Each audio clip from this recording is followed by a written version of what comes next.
आगे बढ़ते हैं। मोहन कैबिनेट की बैठक में कई अहम फैसले किए गए, जिसमें भावांतर योजना लागू करने वाला एमपी पहला राज्य बना।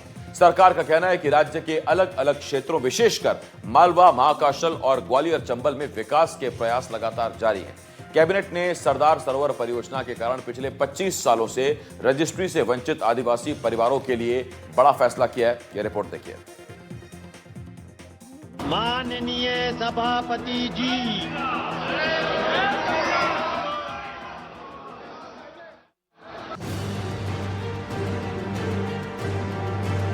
मध्य प्रदेश के सीएम डॉक्टर मोहन यादव की अध्यक्षता में 3 फरवरी को कैबिनेट की बैठक में कई अहम फैसले लिए गए। बैठक के बाद कैबिनेट मंत्री चैतन्य कश्यप ने फैसलों की विस्तृत जानकारी साझा की। मंत्री कश्यप के मुताबिक एमपी देश का पहला ऐसा राज्य बन गया जिसने भावांतर योजना को पूरी तरह से लागू करते हुए किसानों को बड़े पैमाने पर लाभ पहुंचाया है। कैबिनेट मंत्री ने कहा कि सीएम के नेतृत्व में एमपी में पिछले 2 सालों में सिंचाई का रकबा लगातार बढ़ रहा है। अब तक 7,10,000 से ज्यादा किसानों को 1500 करोड़ रुपए से ज्यादा की राशि बांटी जा चुकी है। इसके अलावा राज्य सरकार ने अलग से जानकारी दी कि पिछले चक्र में 7 लाख किसानों को कुल 15,000 करोड़ रुपए का भुगतान किया गया है और ये राशि किसानों तक 2 महीने के भीतर पहुंचाई गई। भावांतर योजना जो मध्य प्रदेश में बड़े सफलतापूर्वक लागू की गई और उसमें 7,10,000 से अधिक किसानों को 1500 करोड़ रुपए से अधिक की राशि का वितरण किया गया और मध्य प्रदेश ऐसा पहला राज्य है जिसने भावांतर योजना को पूर्णतः लागू करा है।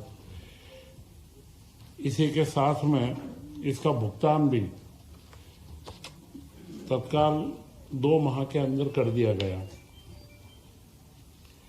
इसी बीच में 29 जनवरी को महाकाल लोक की तर्ज पर पशुपतिनाथ लोक का लोकार्पण भी मुख्यमंत्री द्वारा किया गया और पशुपतिनाथ की जो प्रतिमा है उसमें हमेशा क्षरण का मतलब उसके ऊपर पानी बार बार लगने से उसका जो लेप है खराब बिगड़ता रहा, तो उसके लिए एक अच्छी व्यवस्था करी गई कि दर्शक अपने जगह से भाव के लिए पानी एक जगह से डालेंगे, वो प्रतिमा के साइड से होता हुआ जाएगा। एमपी में भावांतर योजना पूरी तरह से लागू है। 7 लाख किसानों को 15,000 करोड़ का भुगतान हुआ। 2 महीने के भीतर किया गया किसानों को भुगतान। महाकाल की तर्ज पर पशुपतिनाथ लोक का किया गया लोकार्पण। 30 जनवरी को पुष्प महोत्सव किया गया था आयोजित। विस्थापित परिवारों की रजिस्ट्री नहीं थी। 25 सालों से सरदार सरोवर आदिवासी बांधों के कारण नहीं हुई थी रजिस्ट्री। 25,200 परिवारों को आवासीय पट्टे दिए गए। उन पट्टों की रजिस्ट्री नहीं होती है। उनकी रजिस्ट्री फ्री में करने का फैसला। इसमें 600 करोड़ रुपए का सरकार पर भार आएगा। बाणसागर बांध परियोजना में 2 परियोजना स्वीकृत की गई। मध्य प्रदेश इसका 60 से 65% इस्तेमाल करता है। लिफ्ट इरिगेशन प्रेशर पाइप के जरिए पानी पहुंचाया जाएगा। धनवाही परियोजना 53 करोड़ रुपए की पहली योजना है। योजना से 3300 हेक्टेयर की सिंचाई होगी। बरही सिंचाई परियोजना 566 करोड़ की है, जिसका बरही में विजय राघवगढ़ के अंदर विस्तार किया जाएगा। इस परियोजना से 20,000 हेक्टेयर की सिंचाई होगी। परियोजना से 11,000 किसानों को फायदा मिलेगा।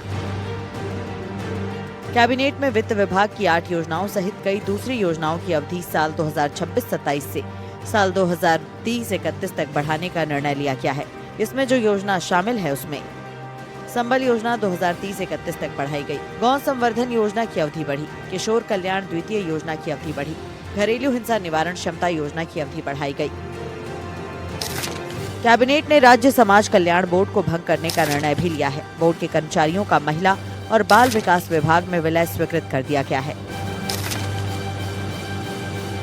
सरकार ने कैबिनेट की बैठक में मंजूरी दी है। इसमें संबल योजना समेत कई ऐसी योजनाएं हैं जो सीधे जनता से जुड़ती हैं। इसके साथ ही सरदार सरोवर बांध के तहत जो विस्थापित परिवार हैं, अब उन परिवारों की रजिस्ट्री सरकार मुफ्त में कराएगी। ये अपने आप में एक बहुत बड़ा फैसला है, क्योंकि करीब 20 साल से यहाँ पर रजिस्ट्रियां नहीं हो पा रही थी। ऐसे में आज की कैबिनेट की बैठक में इन प्रस्तावों को मंजूरी दी गई है। राज्य सरकार के ऊपर हजारों करोड़ रुपए का अतिरिक्त भार आने वाला है, लेकिन सरकार इस भार को सहने के लिए तैयार है। भोपाल से कैमरा पर्सन राजू बाथम के साथ आकाश द्विवेदी, एनडीटीवी।